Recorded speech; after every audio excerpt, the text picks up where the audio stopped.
सो इस time Delhi NCR में H1N1 जो कि स्वाइन फ्लू के नाम से बहुत ज़्यादा लोगों में डर फैला रहा है, तो क्यों इतना बढ़ रहा है? ये टाइम ही होता है एक्चुअली। नॉर्थ इंडिया के अंदर ये टाइम ही है इन्फ्लुएंजा स्प्रेड होने का। नॉर्थ इंडिया मतलब दिल्ली एनसीआर। यहाँ पर इस समय बारिश पड़ती है, बारिश के बाद मौसम गर्म होता है और इस वायरल की रेप्लिकेशन स्प्रेड के लिए बहुत ही ऑप्टिमम टाइम होता है। दूसरी बात, जैसे मैंने बताया, ह्यूमिडिटी जब भी हाई होगी ये ड्रॉपलेट इन्फेक्शन हवा में बने रहेंगे और स्प्रेड होते हैं बहुत जल्दी।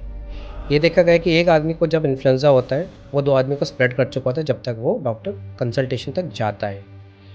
इसमें एक चीज़ और इम्पॉर्टेंट है, स्वाइन फ्लू। स्वाइन फ्लू एक बहुत ही कैजुअल सा टर्म है, हालांकि एक इन्फ्लुएंजा ए का टाइप होता है जिसको हम बोलते हैं H1N1।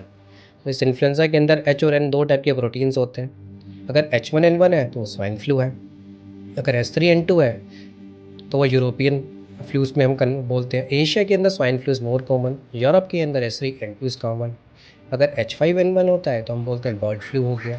तो हमें पता होना चाहिए इन्फ्लुएंजा ए बेसिकली इसी के सब टाइप्स है, swine flu, H1N1, H3N2, these all are the subtypes of influenza A only. अब इन्फ्लुएंजा भी बहुत सारे टाइप के होते हैं, influenza A B C D। हमें सबसे ज़्यादा प्रॉब्लम होती है इन्फ्लुएंजा ए से, क्योंकि ये बहुत जल्दी state to countries to group में फैल जाता है। सारे एपिडेमिक्स, सारे पैंडेमिक्स इन्फ्लुएंजा ए से होती है। इन्फ्लुएंजा भी बेसिकली सेल्फ लिमिटिंग डिजीज़ होती है। इन्फ्लुएंजा सी बहुत ही कम प्रॉब्लम करता है और डी यूजुअली जानवरों में मिलती है। इट इज़ ओनली इन्फ्लुएंजा ए जो प्रॉब्लमेटिक होता है और हमारी वैक्सीन भी इसी को टारगेट करती है।